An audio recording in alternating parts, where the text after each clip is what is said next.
Bharatiya Janata party ने तो 14 में तय कर दिया था कि नरेंद्र मोदी होंगे और नरेंद्र मोदी के नाम पर चुनाव लड़ा गया था। नरेंद्र मोदी जी को सरकार प्रधानमंत्री बनाया गया था। दूसरी चीज रह गई है, आप जैसे कहा जाता है कि मुसलमानों की भाजपा विरोधी है, तो मुसलमानों की विरोधी नहीं, मुसलमानों में 4 MLC भारतीय जनता पार्टी ने बनाया है और सऊदीया की रास्ता 77 में अटल बिहारी वाजपेयी जी ने खुलवाया था। ये गठबंधन जो है 14, 17, 19, 22, हम तो इसको ठगबंधन ही मान रहे हैं। जनता की लड़ाई नहीं लड़ रहे, ये केवल अपने परिवार की, अपनी जाति की और अधिक ज्यादा है संपत्ति जो CBI में फंसे हैं उससे लोग बच रहे हैं। तो जनता की क्या लड़ाई लड़े। देहाती भाषा कहते थे सूप बोलत बोलिबा कल चलनिया का बोला 72 छात्र। जैसे कि इन्होंने बताया और ये बहुत अहम है, एक अहम मुद्दा इन्होंने उठाया प्रधानमंत्री को लेके।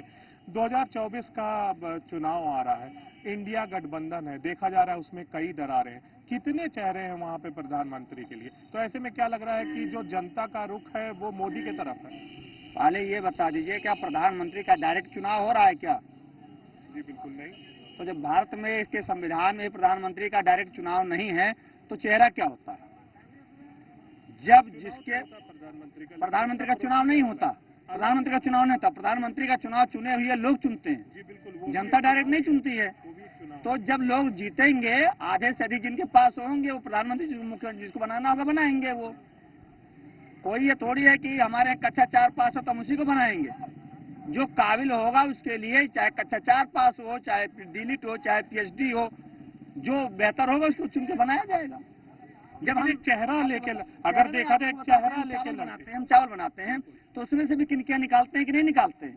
सब बना के खा थोड़ी देते हैं ना भाई। तो वही आपको समझिए कि जब हमारे 262 या 63 से अधिक, आधे से अधिक जब होंगे तो उसी में से एक चेहरा चुन के आ जाएगा जो बेहतर होगा।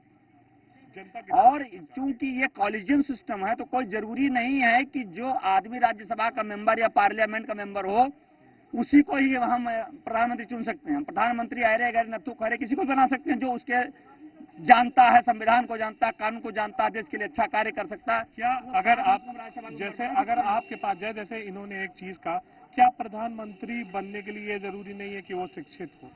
एक चीज बताइए हमको, IAS, IPS, PCS, IPS ये लोग तो पढ़े लिखे होते हैं ना। जी बिल्कुल। जनता जब ये 4 साल 3 साल काम कर लेते हैं, जब मनमानी करने लगते हैं अपने कुर्सी पे, तो जनता इनको जो है वहां से हटवा देती है, ट्रांसफर कर देती है।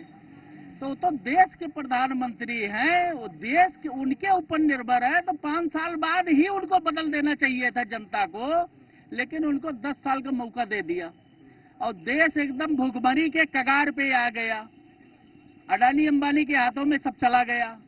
तो अब जनता इनको बदल रही है तो क्या दिक्कत है भाई? हम तो कहते हैं अगर इनको ये है कि हाँ भारतीय जनता पार्टी रहे तो योगी आदित्यनाथ में क्या कमी है? वो तो ईमानदार है, वो तो किसी बिजनेस मैन से कोई उनका संपर्क नहीं है।